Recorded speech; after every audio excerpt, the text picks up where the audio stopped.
Je vous emmène aujourd'hui à Salis de Béarn, dans cette petite rue que vous avez là. Regardez derrière le pont de la Lune, une toute petite rue dans laquelle il y a un tisserand qui travaille encore dans son atelier. Madame, elle, coud les tissus que monsieur tisse, et donc c'est tout à fait intéressant. Nous voilà partis. Le voilà, son métier a 200 ans, son métier à tisser, mais il tient toujours bon. Mais il a eu des apports plus récents pour être plus performant. Je vous laisse écouter le bruit que fait ce métier et ce monsieur quand il tisse, c'est assez original. Et surtout, c'est vraiment typique de ce métier.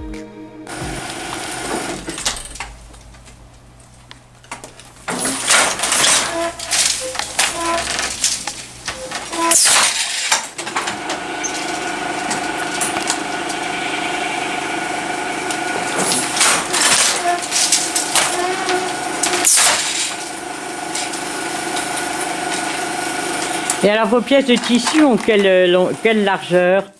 140 en général.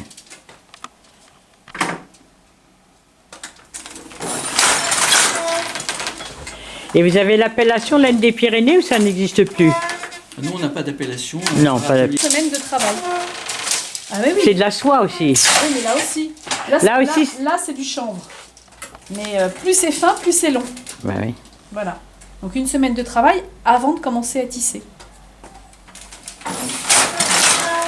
Et après, dans ces tissus-là, il va faire 1 mètre dans la journée à peu près. Voilà. Sur 1 mètre 42 large. Ce métier a été réorganisé pour être plus performant. Vous voyez ici les petits morceaux de carton. En fait, on change les cartons. Ces cartons vont permettre à telle ou telle laine de passer selon le dessin que l'on veut faire. Vous voyez là la complexité de ces ficelles. Là, nous voyons bien la trame de ce métier.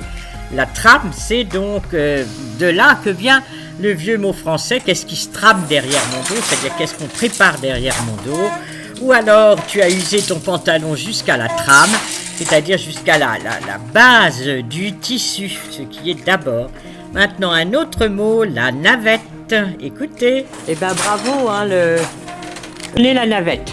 Voilà, on a une canette qui est chargée de fil, on la met sur l'axe comme ça. Et ici on a un petit plot en porcelaine et on va aller chercher le fil. Voilà. Et ensuite, quand il va passer dans la nappe de chaîne, il se dévide tout seul. Voilà. Donc on la met dans la boîte après. Et elle va traverser. Et voilà notre navette qui est placée dans cette boîte. Regardez bien, dans une seconde, voilà, vous avez vu le poussoir qui envoie la navette de l'autre côté du métier et elle aura donc déposé son fil en passant. Voilà l'expression, la navette, c'est-à-dire qu'on va d'un endroit à l'autre comme une navette qui est utilisée par les tisserands. Voilà un deuxième mot emprunté du langage de ce métier et que nous employons dans les expressions françaises.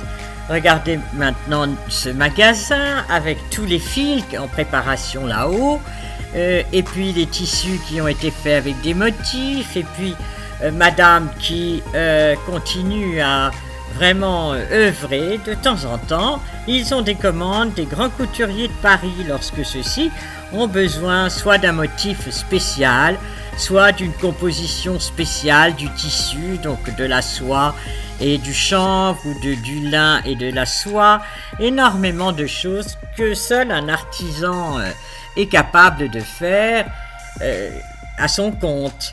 Voilà, je vous laisse, on abandonne Salis de Béarn pour une autre direction, une autre visite. Je vous dis à bientôt et au revoir.